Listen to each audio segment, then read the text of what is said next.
Well, hello everyone. This is Team 14 laser welding presentation.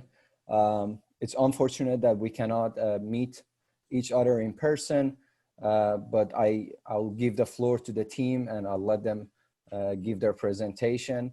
I would like to ask all the audience except team members to mute themselves so we will not have background noise.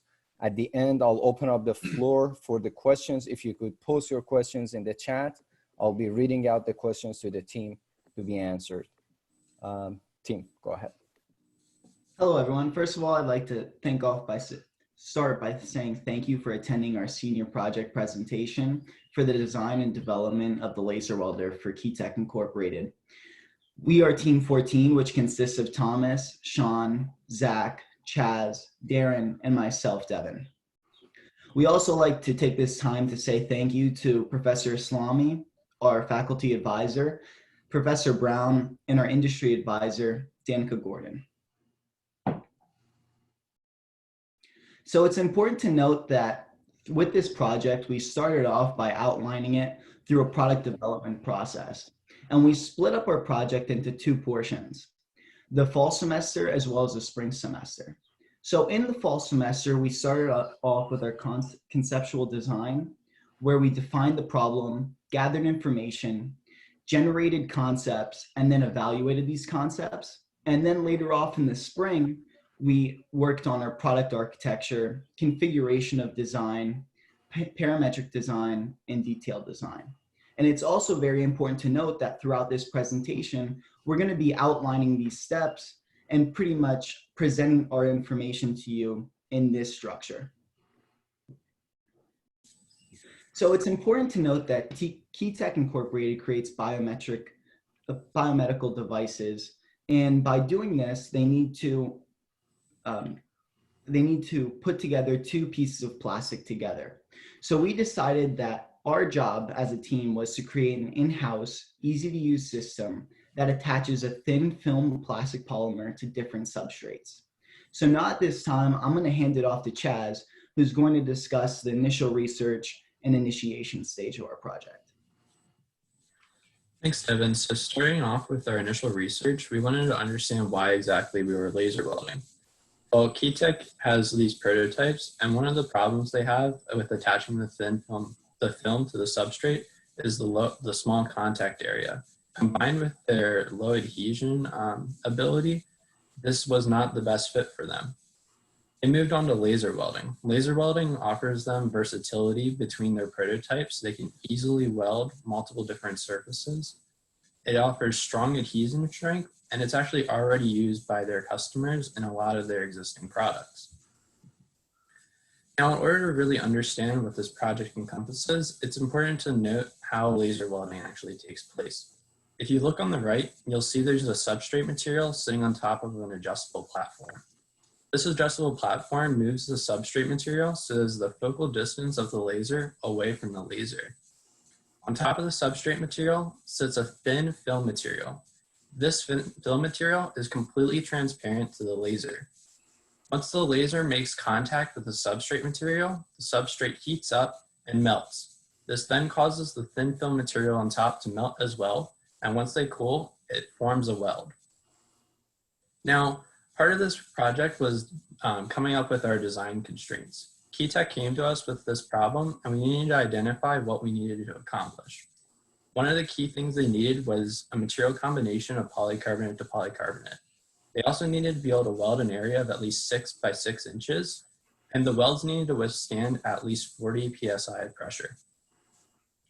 Now, in order to accomplish this, we needed to design certain subsystems around our laser, and we oriented that in terms of our design criteria. Our design criteria was based off of budget, ease of use, reliability, and manufacturability. Now, when looking at the material combination of polycarbonate to determine if we could actually weld these two materials together, it's great because since they are the same material, they have the same welding point. The next thing we had to look at was the transmissivity of polycarbonate. If you look on the right, you'll see that the polycarbonate is transmissive to a wide spectrum of wavelengths. This is great for us because it opens up our options of what kind of laser we can use. The next thing we needed to look at was the actual power requirements of our laser. Using a heat transfer equation, we were able to determine the power needed. We found the mass by assuming a volume on the polycarbonate that would be affected by the laser, and we were able to determine the temperature difference that we would need based off of the melting point of polycarbonate. This gave us a power output needed of around 3.6 watts. Now we wanted to make sure our laser was adjustable so that if we were doing different combinations of materials or different thicknesses, we would be able to account for that. And that comes into our laser adjustability so we can change the power. Now, determining what power and speed we need, we had to do some initial experiments, which is what Sean will talk about next. Thanks, Chaz. So I will be talking about how our team went about selecting the optimal properties for our laser. Our group ran an experiment where we varied the intensity and speed of the laser settings. So before I get started, it's just important to note that the tests were run before any of the subsystems that we talked about later on in the presentation were implemented on the laser. The experiment we conducted was actually welding straight lines that were all the same length. The graph in the bottom corner displays the results from this experiment. It represents a quality of weld based off two parameters. The first parameter being appearance, so whether or not the weld had a clear color or not, and the second one being a pull test. And this is located on the y-axis and was based off a scale where 5 was a high quality weld, 4 being slightly worse, and so on. The x-axis shows the different speeds that were used. What this experiment and the graph showed our group was that the best welds were actually produced when the laser speed was set to 7 to 15 millimeters per second and the intensity was 30%.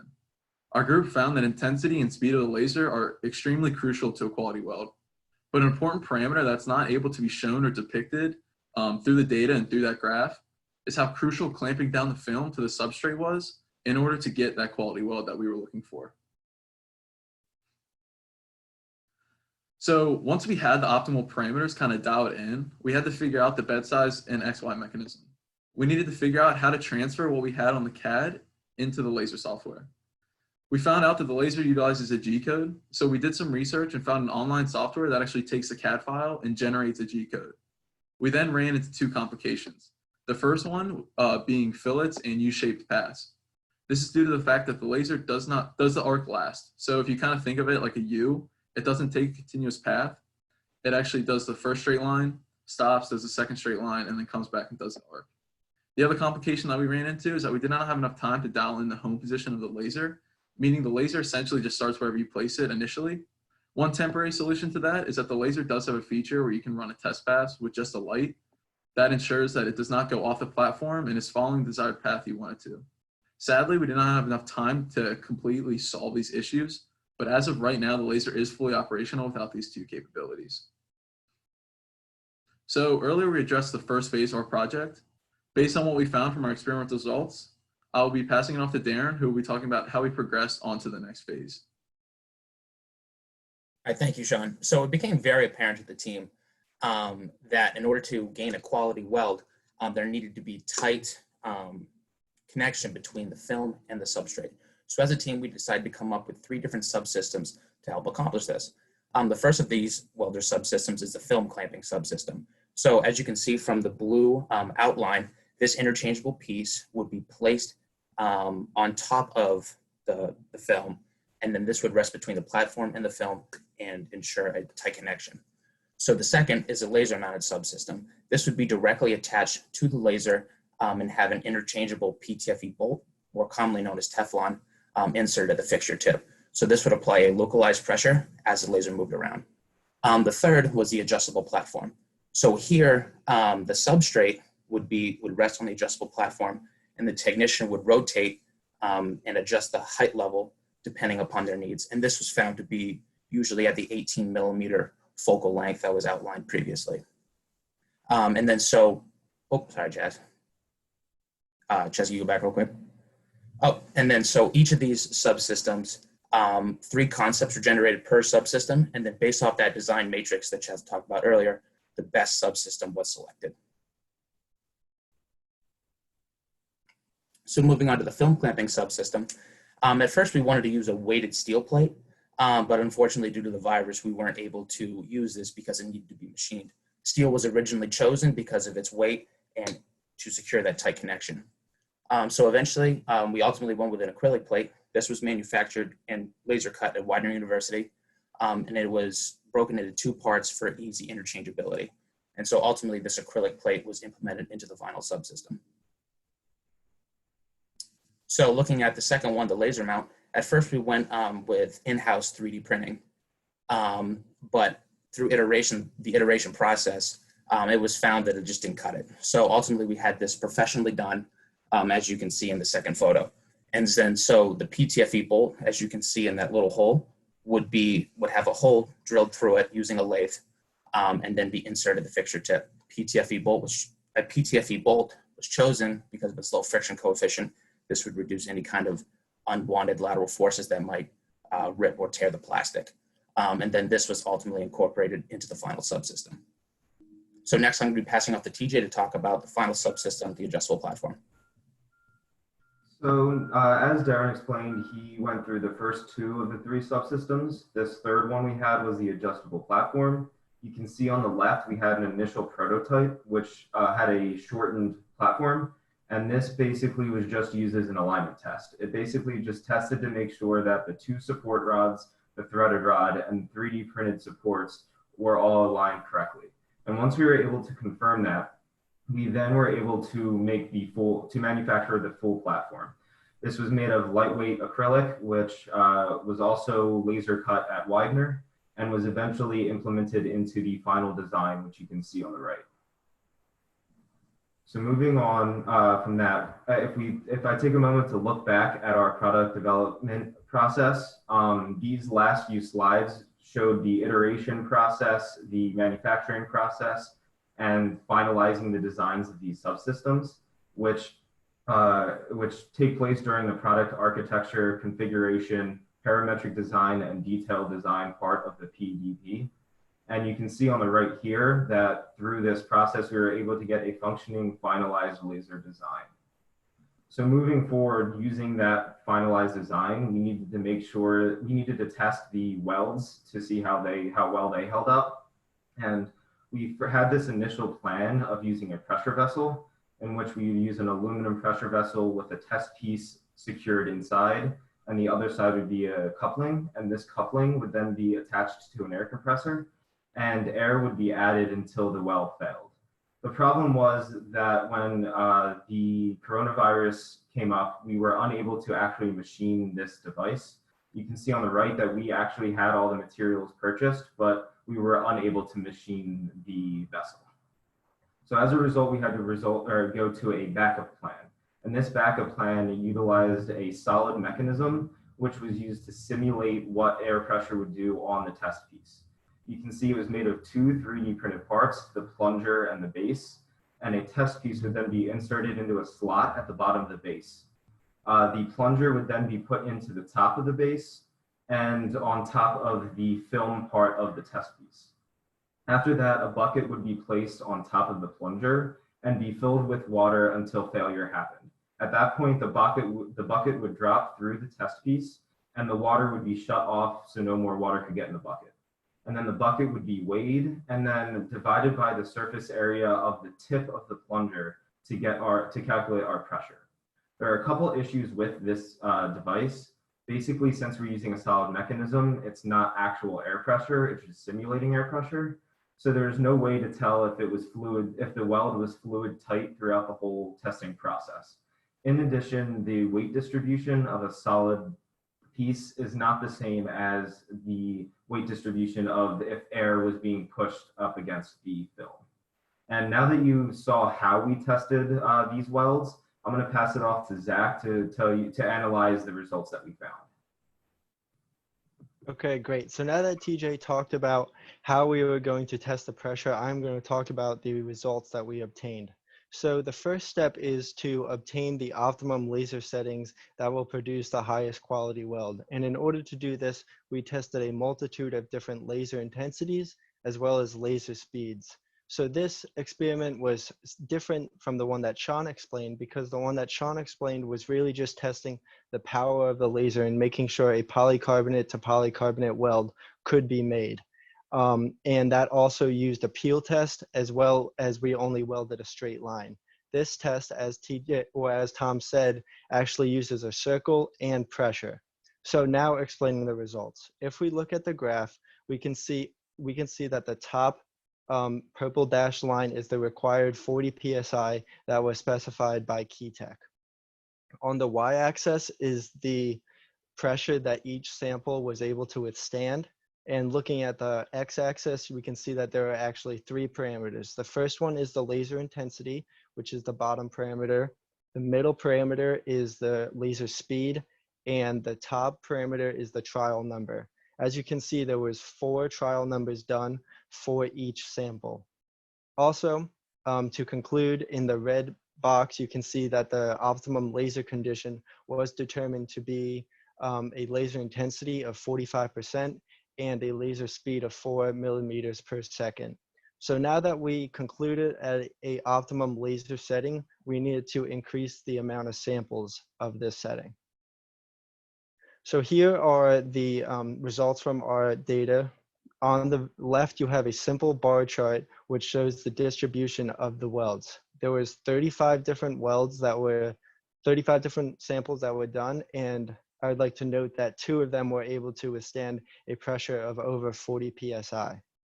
Looking at the orange line that is also present in this graph, this represents the percentage accumulation in relationship to the distribution. So for example, 18 welds were able to withstand a pressure between 0 and 13 psi.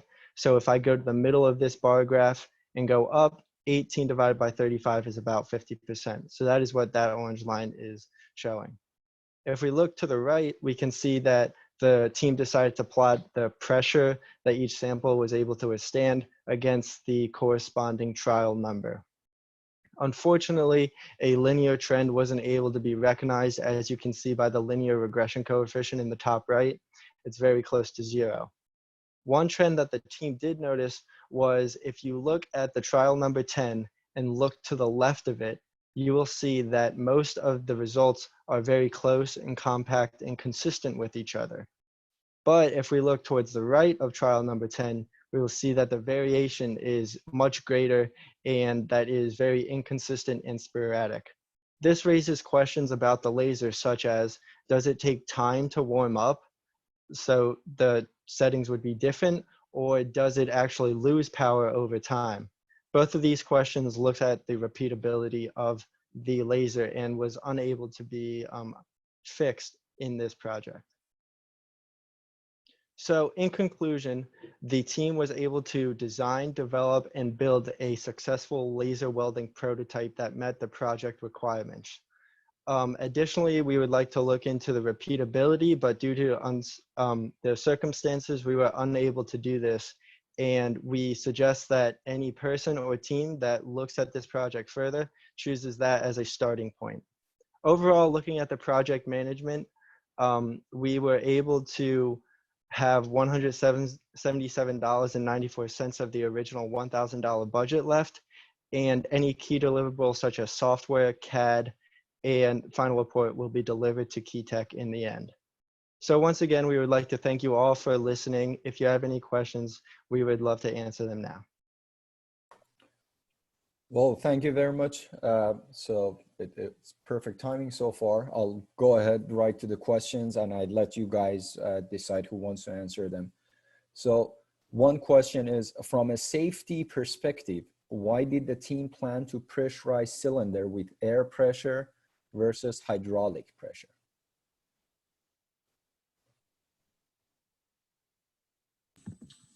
I think that the team really approached it in the beginning just as a way of accessibility. Using an air compressor would be very accessible to us, and it would also just be a little bit easier for us to test more repeatedly. What was the statistical software used for the experimental setup and analysis? I utilized a program called SAS Jump. It's commonly used within industry for statistical analysis, and really a big part of it is experimental design and statistics around experiments, so that's why that was utilized. So there are few questions on the way that you guys did the testing and experimental process. I'm kind of combining 2 or 3 questions together into one. can you guys elaborate a little bit more on your experimental setup and tell us, are there any other methods to check the quality of the welding? Was this a peel test? How did you guys end up doing this experiment at the end? And I think by the time this would be the last question. So the initial quality tests that we ran before the subsystems were on were just a peel test. But then the ones that I explained towards the end of the presentation were less of a peel test and more of an actual weld test, where you had a test piece and a circular weld around a gap in the substrate. And then the plunger would go through that gap in the substrate and press up against the film. And that would apply the pressure that would be needed to test the weld. Now, if we had the opportunity, we would have used that pressure vessel because it would have been more accurate to what the final product will be used, where it'd be an air pressure pressing up against it. But since we were unable to do that, we tried to simulate it as best as we could with a solid mechanism, just from what we had available to us to build. Yeah, so to kind of add on that, we need to make sure that the laser had enough power and that the power of the laser could actually weld polycarbonate to polycarbonate. So that was kind of the basis of the peel test. And then after we decided and validated the laser could actually weld, that is when we went on to the prototyping stage of building those 3 subsystems to actually make a laser welder out of it, and then later test it as Tom explained. Well, thank you very much, everyone, for attending this presentation. Thank you, team. I've truly enjoyed working with you guys during the past year.